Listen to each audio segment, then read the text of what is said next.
आज मैं आप लोगों को एक ऐसी आवश्यक जानकारी दे रहा हूँ कि जिस जानकारी के अभाव में बहुत सारे लोग करना तो कुछ और चाहते हैं लेकिन करते हैं कुछ और। वो आवश्यक जानकारी है कि जो तिथि, जिस तिथि पे हम श्राद्ध इत्यादि करते हैं, जब हमारे स्वजनों का देहांत होता है, माता पिता या किसी का देहांत हो जाता है, तो आज के लोग क्या कर रहे हैं कि जो इंग्लिश कैलेंडर होता है, जैसे 10 जनवरी हो गया या 10 फरवरी हो गया, ऐसे करके वो डेट याद कर लेते हैं और नेक्स्ट ईयर जब वो तिथि आती है तो उस पे श्राद्ध इत्यादि पूजन इत्यादि करवाते हैं। तो मैं आपको ये बताना चाह रहा हूँ कि जो इंग्लिश कैलेंडर होता है वो बिल्कुल अलग है। वो बिल्कुल एक डाटा की तरह, टाइम टेबल की तरह होता है, उसमें कभी कोई चेंजिंग नहीं होता है। वो बिल्कुल सीरियल वाइज गिनती की तरह 1 से 30 और फिर वही प्रक्रिया शुरू। लेकिन जो हमारा हिंदू धर्म है, ये ग्रहों, नक्षत्रों, ये ज्योतिष शास्त्र के अनुसार, ग्रहों की चाल के अनुसार यहाँ का तिथि, यहाँ का समय सब कुछ चलता है। ये बहुत ही रहस्यमय विज्ञान है जो हमारा हिंदू धर्म ग्रंथ है, जो यहाँ पे वेद है, जो यहाँ पे 9 ग्रह हैं, उनकी जो चाल होती है उसके अनुसार चलती है। इसीलिए ये थोड़ा गड़बड़ होता है और यहाँ कोई निश्चित तिथि नहीं चलती है, क्योंकि जब ग्रह जो है वो चाल में, अपनी गति में स्थित है, निश्चित क्रम में कोई तिथि कैसे पड़ सकती है। और इसीलिए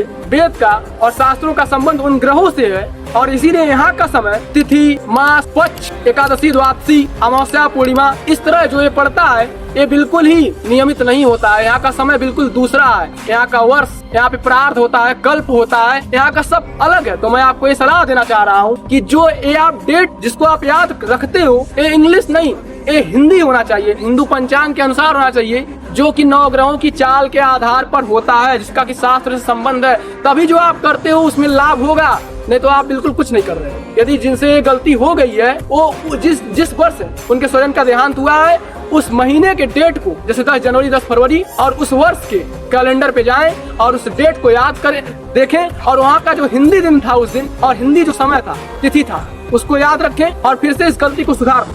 That's it.